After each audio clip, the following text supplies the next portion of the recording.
যারা প্রচন্ড পরিমাণে শুটকি পছন্দ করেন আজকের রেসিপি তাদের জন্য। শুটকি লাভাররা এই রেসিপিটি এতটা পছন্দ করবে সেটা বলার বাহিরে। এত মজার রেসিপি আজকে করে দেখাবো।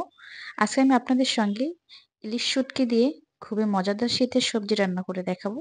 চলুন কথা না বাড়িয়ে মূল রেসিপিতে চলে যাই। দেখুন প্রথমে আমি একটি ইলিশ মাছের শুটকি নিয়ে নিয়েছি আর ২টা মূলা নিয়ে নিয়েছি।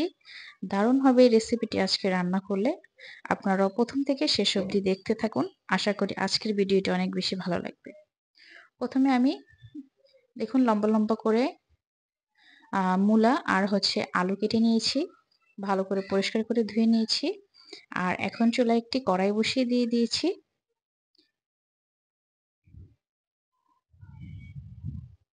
দিয়ে দিব পেঁয়াজ বাটা। আমি এখানে ৩ টেবিল চামচের মতো পেঁয়াজ বাটা দিয়ে দিয়েছি। আর এখানে একটি কথা বলে রাখি, শুটকিটা আমি ভালো করে কেটে, যদিও কাটা ছিল, আমি কেটে তারপরে গরম পানি দিয়ে ভালো করে পরিষ্কার করে ধুয়ে নিয়েছি। গরম পানি দিয়ে ২-৩ মিনিটের জন্য ভিজিয়ে রেখেছিলাম। যদি শুটকিতে কোনো বালু অথবা কোনো ময়লা থাকে সেটা গরম পরিষ্কার করে নিলে সেই ময়লাটা আর থাকে না।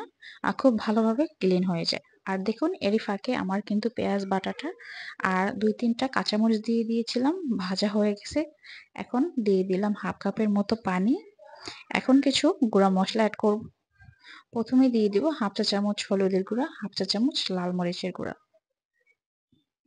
এইভাবে শুটকিটা রান্না করলে এত বেশি মজা হয়, আপনারা যদি বাসায় না বানান তাহলে বুঝতেই পারবেন না এর স্বাদ কতটা। আর শীতের সময় কিন্তু এই শীতের সবজি দিয়ে যে কোনো ধরনের শুটকি খেতে অনেক বেশি মজা হয়।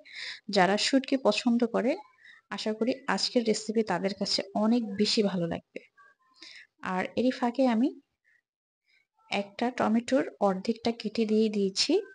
এখন ভালোভাবে মশলাটাকে ৪-৫ মিনিট ধরে কষিয়ে নেব। মশলাটা যতক্ষণ কষাবেন আপনার কিন্তু এই শুটকি রেসিপিটা খেতে অনেক বেশি মজা হবে। দেখুন এখন পরিষ্কার করে রাখা শুটকিগুলো আমি দিয়ে দিয়েছি। আমি আজকে ৪ পিস বা ৫ পিস শুটকি নিয়েছি। আপনারা বাড়িয়ে কমিয়ে দিতে পারেন। আমি আজকে গোটা গোটা রেখে এই রেসিপিটা রান্না করব। আশা করি আপনাদের কাছে অনেক বেশি ভালো লাগবে। আর আজকে আমি এই শুটকিতে আমি কোনো প্রকার লবণ ইউজ করব না। যেহেতু এই শুটকিটা লবণ দিয়ে রাখা হয়, আমি আজকে লবণ ছাড়াই এই রান্নাটা করব। দেখুন ৪-৫ মিনিট পরে আমার শুটকিগুলো কিন্তু ভালোভাবে রান্না হয়ে গেছে। আমি এখন তুলে নিয়ে নিলাম। আর সেই ঝোলের ভিতরে এখন আমি মূলা আর আলু দিয়ে দিয়েছি। ভালো করে নেড়েচেড়ে আমি ঢাকনা দিয়ে রান্না করব প্রায় ৪-৫ মিনিটের জন্য। ৪-৫ মিনিট পরে দেখুন পানি বের হয়ে এসছে অনেকটাই।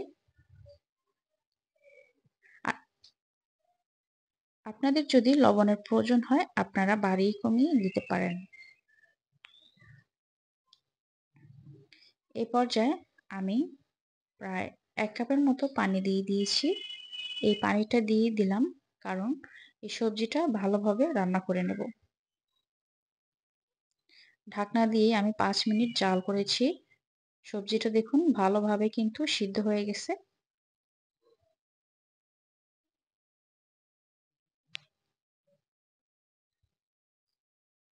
এখন এই পর্যায়ে আমি আরো ১ কাপের মতো পানি দিয়ে দিব।